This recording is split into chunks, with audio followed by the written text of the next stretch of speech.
Hello दोस्तों। आज हम प्राधान्य के ऑब्जेक्टिव बेस द कॉलम और फिल इन द ब्लैंक ये सब करेंगे। तो जिसको भी एग्जाम के लिए प्रिपरेशन करनी हो आप इसको देख सकते हैं। तो जैसे पहला चैप्टर है वास्तविक संख्या, जो भी 30 नंबर के ऑब्जेक्टिव वगैरह आएंगे उससे कवर हो जाएगा ये, है ना। पहला है वास्तविक संख्या। पहले चैप्टर का नाम है वास्तविक संख्या। ये वेरी आईएमपी एमसीक्यू है। जैसे ये फर्स्ट, ये है 96 और 96 और 404, 96 और 404 का एचसीएफ निकालना है। तो इसका आंसर आएगा 4। अब वो क्यों आएगा? 96 के हम फैक्टर करेंगे तो 2 से डिवाइड जाएगा, कितनी बार जाएगा? 4, ये 8, फिर 2 से देंगे तो 2, ये 4, फिर 2 से देंगे तो 1, फिर 2, फिर 2 से देंगे तो 6, फिर 2 से देंगे तो 3, फिर 3 से देंगे तो 1। अब ऐसे ही जब 404 में देंगे तो 2 से जाएगा 202, फिर 2 से जाएगा 101, लेकिन जो 101 है वो अभाज्य संख्या आ गई। अब इसके आगे भाग नहीं जा सकता। तो जो दोनों में एचसीएफ का मतलब होता है जो दोनों में उभयनिष्ठ हो या कॉमन हो। तो दोनों में उभयनिष्ठ क्या है? ये 2 है और इसमें भी 2 है, तो 2 और 2 का गुणा क्या हो जाएगा? 4। इस प्रकार से हमारा जो 96 और 404 का एचसीएफ है वो क्या हो जाएगा? 4। अगला है 8 और 24 का एचसीएफ। 8 और 24 का एचसीएफ सेम प्रोसेस हम इसमें भी करेंगे। क्या करेंगे? 8 और 24 के फैक्टर निकालेंगे। तो 8 और 24, 8 और 24 के फैक्टर निकाले तो 2 से जाएगा 4 बार, फिर 2 से जाएगा 2 बार, फिर 2 से जाएगा 1 बार, फिर इसमें 2 से डिवाइड देंगे तो ये 12 बार, फिर 2 से देंगे तो 6, फिर 2 से देंगे तो 3, फिर 3 से देंगे तो 1। अभी दोनों में कॉमन क्या है? ये 2 2 2, 3 2 इसमें भी कॉमन है, 3 2 इसमें भी, और 3 2 का गुणा आपस में जब करोगे तो 2 दूनो 4, 4 दूनो 8, तो हमारा आंसर हो जाएगा 8। 15 और 20 का एलसीएम। एलसीएम मतलब जो ज्यादा बार आया है। कैसे? 15 और 20, इसके दो तरीके रहते हैं एचसीएफ और एलसीएम के। एलसीएम निकालने में ऐसी संख्या चारों नंबर में से देख लो जिसमें इसका भी पूरा पूरा भाग जाता हो और इसका भी पूरा पूरा भाग जाता हो। जैसे 15 का 45 में भाग जाता है लेकिन 20 का नहीं जाता, इसलिए फेल हो गया। 15 का 5 में तो भाग जा ही नहीं सकता, 20 का भी नहीं जाएगा। एलसीएम में ऐसा चारों ऑप्शन में से ऐसा नंबर ढूंढ लो जिसमें दोनों के भाग चले जाए। 15 का 60 में भाग देंगे तो 15 चौक 60 आएगा, और 20 का भी देंगे तो 20 तिया 60, तो हमारा एलसीएम हो जाएगा 60। इसके अलावा एक दूसरा तरीका जो ये फैक्टर वाला है ये भी अपना सकते हैं। हम क्या कर सकते हैं? 15 के फैक्टर करेंगे, 15 में 3 से भाग दोगे तो 5 बार जाएगा ये, और फिर जब 20 में भाग दोगे तो 20 में जब भी लास्ट में 0 2 4 6 8 होता है तो 2 से भाग जाता है। तो यहाँ पे 0 है तो पहले 2 से भाग देंगे, 10 बार जाएगा, फिर 2 से देंगे 5 बार जाएगा, फिर 5 से देंगे 1 बार। अब एलसीएम में क्या होता है? जो दोनों में नंबर है उनको एक एक बार लिख लेते हैं। दोनों में क्या नंबर है? एक 2 है, एक 3 है और एक 5 है, लेकिन जो ज्यादा बार है वो लेते हैं। जैसे 2 इसमें तो है ही नहीं, लेकिन 2 इसमें है तो ज्यादा बार क्या है? 2। फिर 5 इसमें एक बार में है ये, फिर ये 3, तो 2 की घात 2 मतलब 4, और ये 3 और 5 ये 5 तिया 15, 15 चौक 60। दो तरीके हैं, फैक्टर निकाल के भी कर सकते हैं और डायरेक्ट भी कर सकते हैं एलसीएम। अब एचसीएफ 4 और 7 का एचसीएफ, 4 के फैक्टर करेंगे, 7 के फैक्टर करेंगे, 7 अभाज्य संख्या, सीधा 7 का ही भाग जाएगा। दोनों में कॉमन कुछ भी नहीं आ रहा, इसके फैक्टर 2 2 हो रहे हैं, इसके फैक्टर 7 हो रहा है, तो कॉमन कुछ नहीं आ रहा। इसका मतलब इनमें कॉमन क्या हो जाएगा? 1। तो हमारा जो पहला वाला आंसर है वो हो जाएगा, जिसमें दोनों में कॉमन कुछ नहीं है। इसका मतलब आंसर क्या हो जाएगा? एचसीएफ क्या होगा? 1। कभी भी 2 या 2 से अधिक अभाज्य संख्याएं आती है तो उनका हमेशा एचसीएफ 1 ही होता है, क्योंकि अभाज्य संख्या में उनके फैक्टर बनते ही नहीं, और फैक्टर नहीं होने के कारण उनका जो एचसीएफ है वो 1 हो जाता है।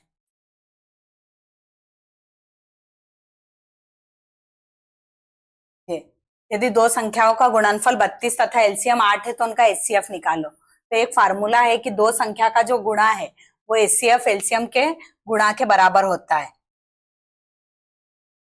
दो संख्या का जो गुणा है, ये क्या लिखा है? दो संख्या का गुणनफल, दो संख्या का जो गुणा है, दो संख्या का जो गुणा होता है नंबर 1 और नंबर 2 का जो गुणनफल होता है वो एचसीएफ और एलसीएम के क्या होता है? गुणा के बराबर। अब नंबर 1 और नंबर 2 का गुणनफल क्या दे रखा है 32, तो इसकी जगह पे हम रख देंगे 32।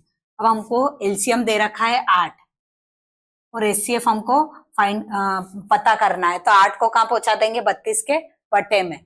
तो जैसे ही 32 के बट्टे में 8 गया तो भाग देंगे, तो आंसर क्या आ जाएगा, एच का आंसर क्या आ जाएगा 4, 8 चौक 32। 15, 12 और 21 का एलसीएम, एलसीएम निकालने में जो मैंने पहले चौथे या तीसरे क्वेश्चन में जो बताइए मेथड, वो सबसे अच्छी है। कैसे, 15, 12 और 21, 15 का, 12 का और 21 का, ये तीनों का भाग जिसमें पूरा पूरा चला गया वो हमारा क्या रहेगा एलसीएम।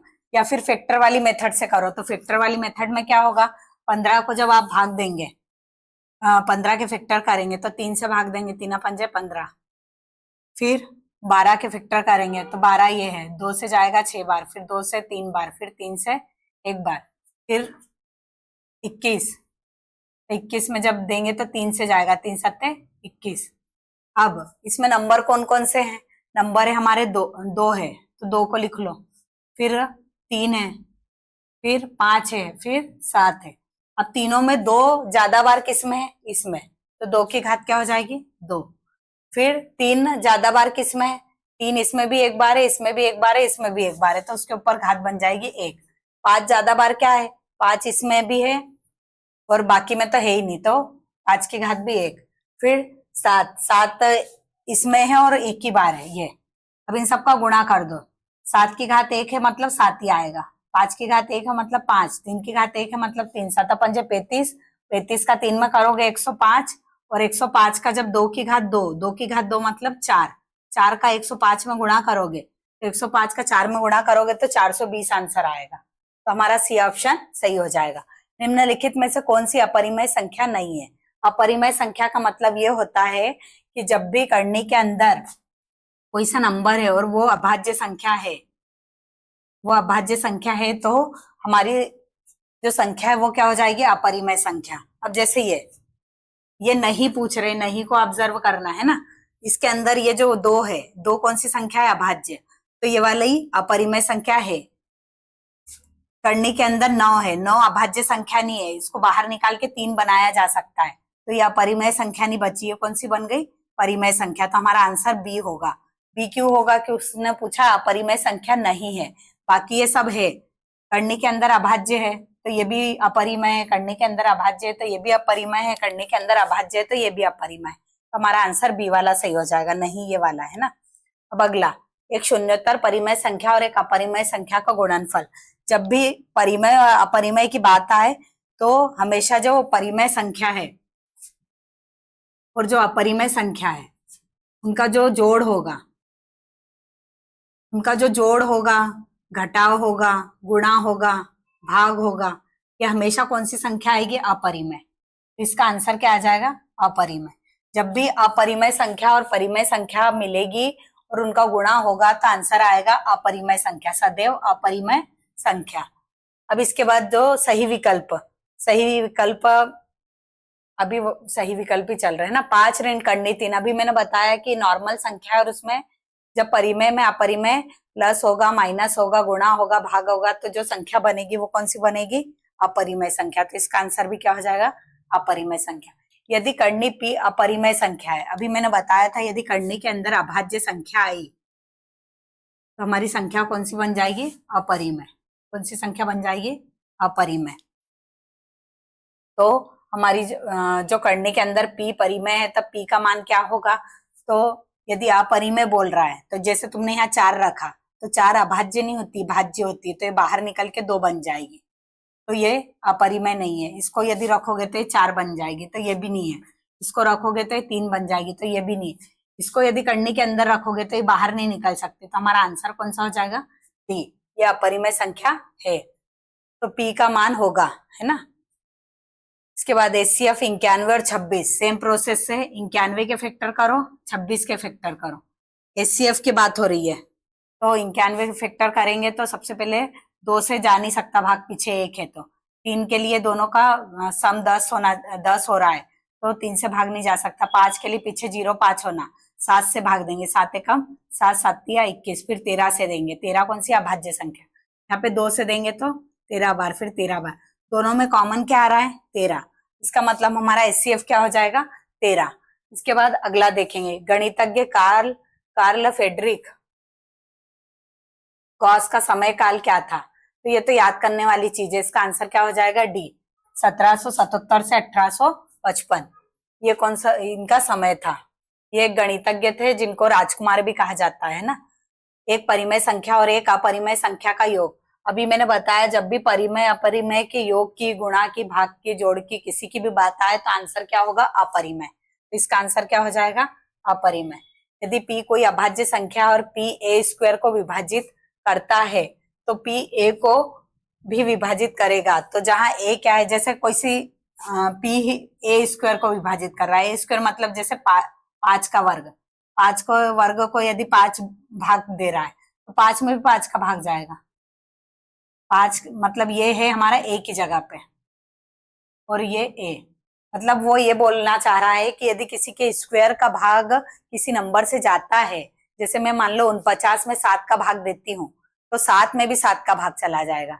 मैं मान लो 343 में 7 का भाग देती हूँ तो 49 में भी 7 का भाग चला जाएगा। तो इसका मतलब ये है जैसे 121 में मान लो 11 का भाग जा रहा है तो 11 में भी 11 का भाग जाएगा। इसका मतलब ये है, हमको बताना है कि जो ए है, ए हमारा कौन सा है नीचे वाला, सॉरी ये ऊपर वाला जो ए है वो क्या है। तो वो हमारा क्या रहेगा धनात्मक पूर्णांक। क्या रहेगा धनात्मक पूर्णांक। ये जो ऊपर वाला नंबर है ये पूछा है कि ये क्या है, तो ये क्या है धनात्मक पूर्णांक।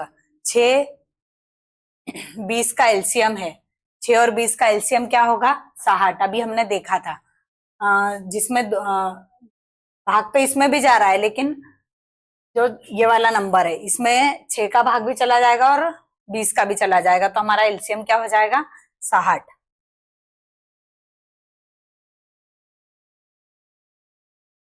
एलसीएम हमारा क्या हो जाएगा 60। और एक मेथड दूसरी वाली भी अपना सकते, 6 में दोगे तो 2 से दोगे तो 3 बार, फिर ये फिर 20 में देंगे तो 2 से देंगे तो 10 बार, फिर 2 से देंगे तो 5 बार, फिर 5 से देंगे तो 1 बार। दोनों में कॉमन नहीं, कॉमन नहीं, एलसीएम देखना है। तो 2 लिखा, 3 लिखा और 5 लिखा। 2 ज्यादा बार किसमें इसमें, तो 2 की घात क्या लग जाएगी 2।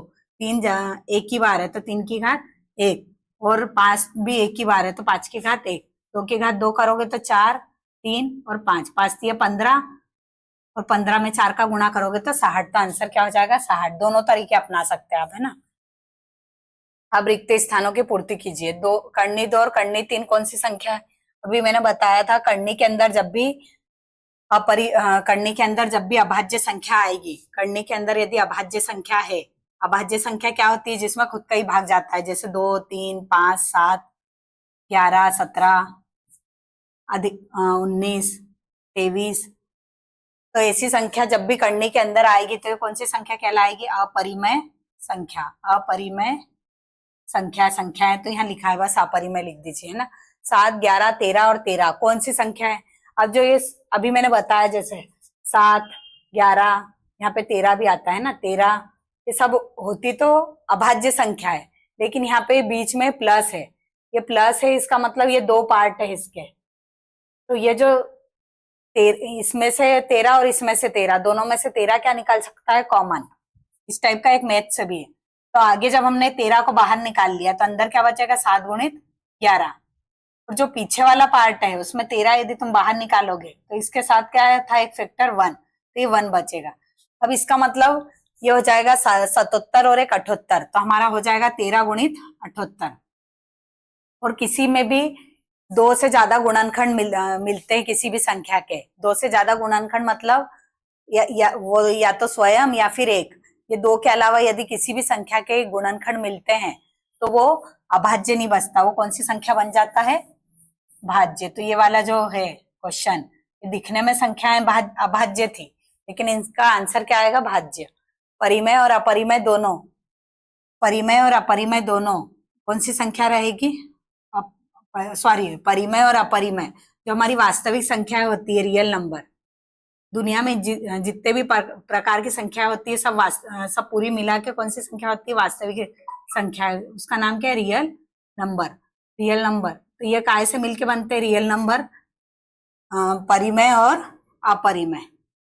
परिमेय और अपरिमेय दोनों प्रकार की संख्या काय में आती है? वास्तविक संख्या है, वास्तविक संख्या है। कर्णी 5 एक खालिस्तान संख्या है। कर्णी 5 कौन सी संख्या? अपरिमेय। जब भी कर्णी के अंदर अभाज्य संख्या आई, अभाज्य संख्या मतलब 2, 3, 5, 7, 9, 11, 13, तो वो कौन सी संख्या रहेगी? अपरिमेय संख्या। और इसका आंसर भी मैंने लिखा था वैसे, पहले मिटा दिया, फिर ये अपरिमेय संख्या है ना। 8, 9, 25 के एचसीएफ का मान, अब 8 के फैक्टर बनेंगे, यदि फैक्टर करोगे 8 के तो क्या बनेंगे? ये 4 बार जाएगा, फिर 2, फिर 2, फिर 2, ये 1, फिर ये 9 के फैक्टर करोगे तो 3, फिर 25 के करेंगे तो 5 से जाएगा, है ना। तो अब देखो, इसके फैक्टर बन रहे 2, 2, 2, इसके फैक्टर बन रहे 3, 3, 3, इसके फैक्टर बन रहे 5, 5, 5। तो अब ये अभाज्य संख्या है तो नहीं है, लेकिन इनके फैक्टर एक भी कॉमन नहीं आ रहा है। इसका मतलब जो इसका एचसीएफ होगा वो क्या होगा? 1।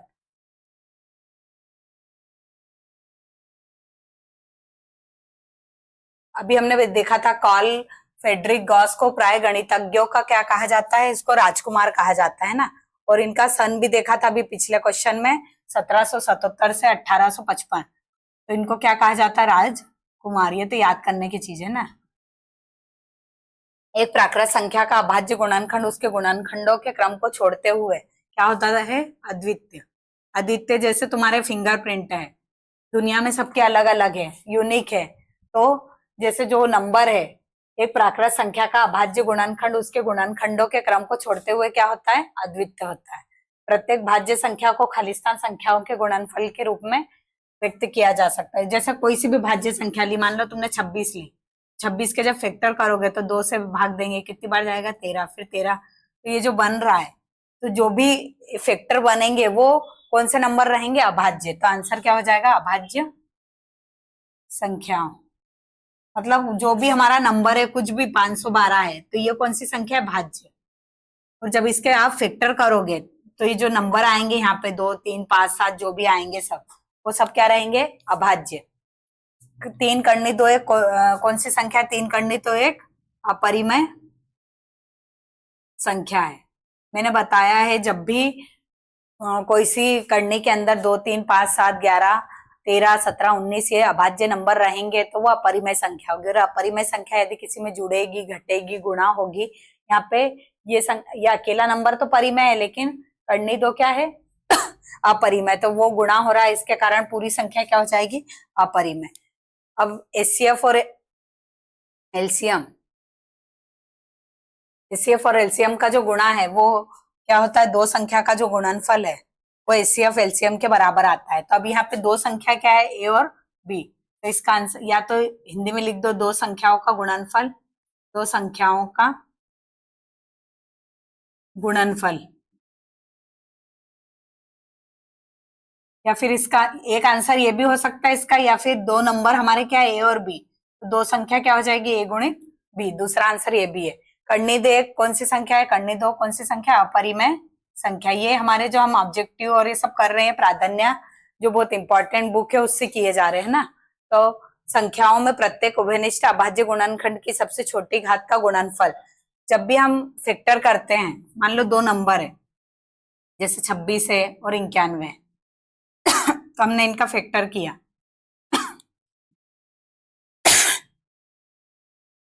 सात एकम सात सात, तो इसमें जो सबसे छोटी घात जब लेंगे हम, छोटी घात की बात आएगी तो हमारी आंसर क्या आएगा? एचसीएफ। और जब भी बड़ी घात की बात आएगी, यहाँ पे जैसे बड़ी घात की बात कर रहे हैं कि संख्याओं के संबंध में प्रत्येक अभाज्य गुणनखंड की सबसे बड़ी घात का गुणनफल, तो बड़ी घात का गुणनफल होगा एलसीएम और छोटी घात का गुणनफल होगा एचसीएफ। एचसीएफ पूछ रहा है,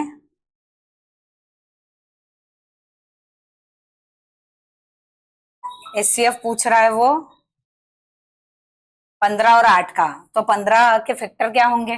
15 के फैक्टर होंगे हमारे, 15 के फैक्टर करोगे 3 से भाग जाएगा 5 बार, फिर 8 के फैक्टर करोगे तो 2, 2, 2, 2, 2, 3 बार 2 आए और ये 3 और 5 आए। और बात हो रही है एचसीएफ की। एचसीएफ मतलब जो दोनों में कॉमन फैक्टर, तो कुछ भी नहीं निकल रहा, तो आंसर आएगा 1।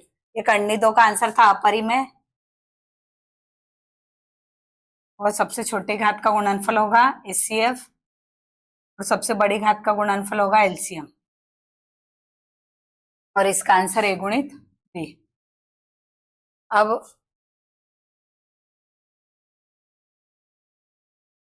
एलसीएम 3 और 7 का, 3 हमारा है अभाज्य संख्या, तो 3 के फैक्टर क्या बनेंगे? 3 के फैक्टर बनेंगे, 3 के फैक्टर बनेंगे 3।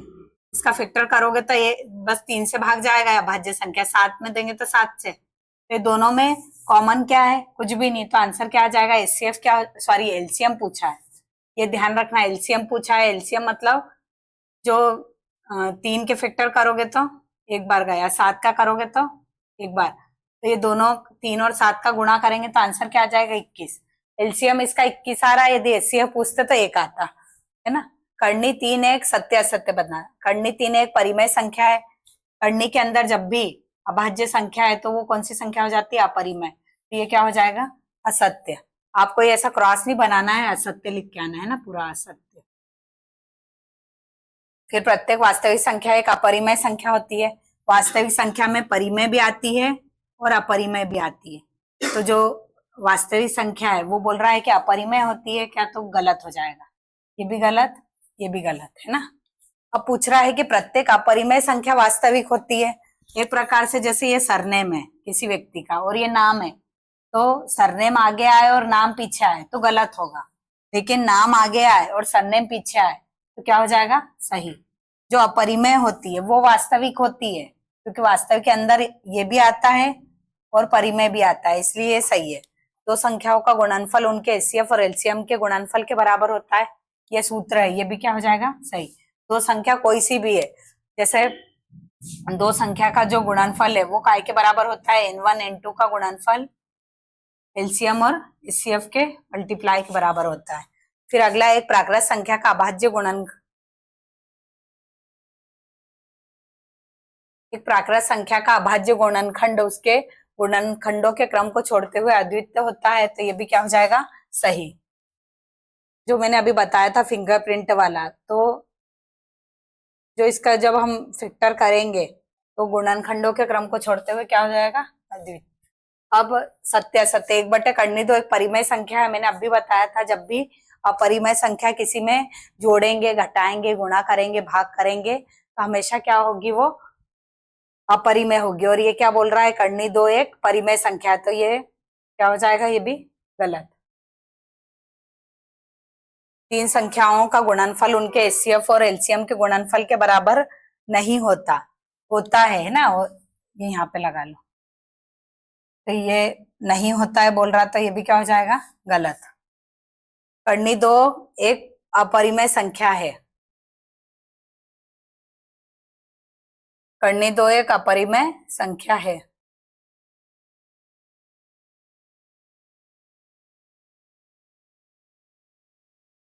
करनी दो एक अपरिमेय संख्या है तो क्या हो जाएगा? सही, क्योंकि करनी के अंदर जब भी अभाज्य संख्या आएगी, अभाज्य संख्या कौन सी होती है जिसको हम यहाँ पे यूज करते हैं ना, 2 3 5 7 11 13 17 19, एचसीएफ 306 और 657 का 9 होता है, तो ये भी सही है, क्वेश्चन भी है। वैसे फैक्टर करके भी देख सकते हैं, जैसे 306 का फैक्टर किया तो 2 से भाग देंगे, 2 एकम 2, 2 पंजे 10 और 2 तिया 6, फिर 3 से भाग देंगे, 3 पंजे 15, 3 एकम 3, फिर 3 से भाग देंगे, 3 एकम 3, 3 सत्तू 21, फिर 17 से भाग देंगे तो 17 एकम 17। ऐसे ही 657 में 657 3 से भाग देंगे तो 3 दूनी 6, 3 एकम 3, 3 ना 27, फिर 3 से भाग देंगे, 3 सत्तू 21, 3 तिका 9, फिर काय से भाग जाएगा? 3 सत्तू 21, 3 तिका 9, 3 दूनी 6, 3 एकम 3, 3 नाम 27। अब काय से भाग देंगे इसमें? अब सीधे 73 कौन सा नंबर होता है? अभाज्य, तो 73 से ही जाएगा। तो ये दोनों में कॉमन क्या आया? 2 बार 3 आया, और 2 बार 3 का गुणा क्या होता है? 9, इसलिए हमारा एचसीएफ 9 क्या हो जाएगा? सत्य। ये सही है ना। 6 धन करनी दो, ये बहुत चक्कर आ चुका है, जब भी करनी 2, करनी 3, करनी 5, करनी 7, करनी 11 किसी में जुड़े, घटे, गुणा हो, भाग हो और पूछे कौन सी संख्या है, तो कौन सी संख्या होती है? अपरिमेय, तो ये क्या हो जाएगा? सही। यदि कर्णी पी एक अपरिमेय संख्या है, कर्णी पी एक अपरिमेय संख्या है, अपरिमेय मतलब ये जो पी है इसकी जगह पे अपन किसकी बात करेंगे, अभाज्य संख्या। तो पी कैसी संख्या होगी, एक वाक्य में इनके आंसर देना है ना, तो इसको थोड़ा सा ऊपर कर लेते हैं। यदि कर्णी पी एक अपरिमेय संख्या है तब पी क्या होगा, पी क्या होगा, अभाज्य संख्या होगी। ये पी जो है यहाँ पे 2, 3, 5, 7 कुछ भी आ सकता है, किसकी बात हो रही है, अपरिमेय संख्या की। तो पी क्या होगा, अभाज्य संख्या। तो इसका उत्तर क्या हो जाएगा, अभाज्य संख्या है, अभाज्य संख्या है ना। फिर 4 और 5 का एचसीएफ, एचसीएफ की बात हो रही है, तो 4 के फैक्टर करेंगे तो क्या होंगे, 2 दूनो 4, 2 बार 2 आया, 5 के फैक्टर करोगे तो 5 आया। तो एचसीएफ की बात हो रही, दोनों में कॉमन कुछ नहीं है, तो एचसीएफ क्या हो जाएगा इसका, एचसीएफ बराबर 1। 3 और 7 का एलसीएम, एलसीएम मतलब ये दोनों के की बड़ी से बड़ी ऐसी संख्या ढूंढो जिसमें दोनों के भाग चले जाए। तो 3 का 7 में भाग जाता है क्या, नहीं। 3 के मान लो फैक्टर करे तो क्या बनेगा, 3 से जाएगा, और इसमें 7, दोनों का गुणा हो जाएगा, 3 और 7 का गुणा, तो एलसीएम क्या आ जाएगा इसका, 1, ओ सॉरी 21, दोनों का गुणा करने पर। किन्हीं दो धनात्मक पूर्णांक ए और बी के लिए एचसीएफ और एलसीएम में संबंध को लिखिए। क्या लिखेंगे, दो संख्या का गुणनफल, ए और बी संख्या है तो दो संख्या का गुणनफल क्या हो गया, ए और बी, और एचसीएफ गुणित एलसीएम। एक प्रकार से नंबर 1 है, नंबर 2 है, दो का गुणा एचसीएफ एलसीएम के गुणा के बराबर। संख्याओं 5, 15, 20 के लिए एलसीएम और एचसीएफ का अनुपात। अब 5 के फैक्टर करेंगे अपन, यदि 5 के फैक्टर करें तो क्या बनेगा, एक बार 5 आया। फिर 15 के फैक्टर करें तो 3 से जाएगा 5 बार। फिर 20 के फैक्टर करेंगे 2 से जाएगा, फिर 2 से देंगे तो 5 बार जाएगा, फिर 5 से देंगे। अब पूछ रहा है एचसीएफ, तो एचसीएफ इसमें एक 5 आया, इसमें एक बार 5 आया, इसमें भी 5 आया, मतलब तीनों में कॉमन क्या है, 5, तो एचसीएफ क्या हो जाएगा, 5। एलसीएम, एलसीएम के लिए क्या करते हैं, जो पूरे नंबर है उनको एक बार लिख लो, 2, 3, 5। अब 2 ज्यादा बार क्या आया है, 2 बार, फिर 3 ज्यादा बार 1 बार, फिर 5 ज्यादा बार कितनी बार है, 1 बार। 2 का 2 में गुणा करेंगे तो 4, 4 तिया 12, 12 पंजे 60, हमारा एलसीएम क्या आ गया, 60। अब लेकिन उनने दोनों का अनुपात पूछा, अनुपात मतलब 60:5, तो 60/5 भाग देंगे, 5 एकम 5, 5 एकम 5 और 5 दूनो 10, तो ऊपर 12 आ गया और नीचे 1 आ गया। तो इसका हमारा जो आंसर है उसको हम कैसे लिखेंगे, आंसर को लिखेंगे, जो इसका अनुपात होगा वो होगा 12:1। अभी हमने देखा एलसीएम 60 आया था और एचसीएफ 5 आया था, तो दोनों का जो अनुपात है वो क्या हो जाएगा, 12:1। अगला, अंक गणित के आधारभूत प्रमेय का कथन। इसको अभी जरा मैं लास्ट में लिखवा दूंगी ना, आधारभूत प्रमेय का कथन। इसकी जोड़ी देखिए, 9, 27 का एलसीएम। अब एलसीएम ज्ञात करने के 2 तरीके हैं, या तो फैक्टर करो या फिर दोनों में ऐसी संख्या देखो कि जैसे 27 है, 27 में 9 का भाग चला जाता है, क्या चला गया, और 27 में 27 का भी चला जाता है, तो इसका आंसर क्या हो जाएगा, एफ का, ये एफ होगा, इसका पहला है ना। फिर कर्णी 3 एक कौन सी संख्या है, जब भी कर्णी के अंदर अभाज्य संख्या आई, अभाज्य मतलब 2, 3, 5, 7, तो कौन सी संख्या हो जाएगी, अपरिमेय। फिर एचसीएफ 6 और 20 का, 6 के फैक्टर बनेंगे, 6 के आप फैक्टर करेंगे तो क्या बनेंगे, 6 के बनाओगे तो 2 और 3, 20 के करेंगे तो 10। फिर ये दोनों में कॉमन क्या आया है, एक बार 2 आया है, तो वो एचसीएफ पूछ रहा है, तो एचसीएफ क्या हो जाएगा, 2। कट का आंसर ये होगा। फिर कर्णी 16 एक क्या है, कर्णी 16 एक क्या है, कर्णी 16 कौन सी संख्या है, कर्णी 16 जैसे है, फिर बाहर निकलेगी तो इसका आंसर आएगा 4। कैसे, वेक्टर के अंदर यदि किसी का वर्ग है तो 4 का वर्ग है, तो ये बाहर निकल के 4 बना। 4 कौन सी संख्या है, अब इसमें 3 मान है, अभाज्य, अपरिमेय, वास्तविक। तो अब परिमेय तो हो नहीं सकती, अभाज्य 2, 3, 5, 7 होते हैं, तो कौन सी संख्या हो जाएगी, वास्तविक संख्या। फिर एचसीएफ 17, 23, 29, एचसीएफ की बात हो रही है ना, एलसीएम के नहीं, एलसीएम रहता, देखो 17 अभाज्य संख्या है, 23 भी अभाज्य, 29 भी अभाज्य, तो 17 का फैक्टर 17 ही होगा, 23 का 23, 29 का 29, मतलब तीनों में कॉमन कुछ नहीं है, इसका मतलब आंसर हमारा 1 आ जाएगा। फिर एलसीएम 3 और 7 का, 3 और 7 का एलसीएम, तो बड़े नंबर में 3 का भाग जा रहा है क्या? नहीं जा रहा। 7 का पहाड़ा लेके देखते हैं, 14, 3 का भाग जाता है क्या? नहीं जाता। 7 का और पहाड़ा लेके देखा, 21, 21 में 3 का भाग जाता है क्या? हाँ जाता है। तो इसका मतलब आंसर क्या हो जाएगा? 21। तो छठवें का हमारा क्या आ जाएगा? ये। इस प्रकार से हमारी ये सही जोड़ी हो गई। अब इसके बाद इसके आंसर है। अब इसका ये जो, अब हम इसके बाद के वीडियो सेकेंड क्लास में देखेंगे। धन्यवाद।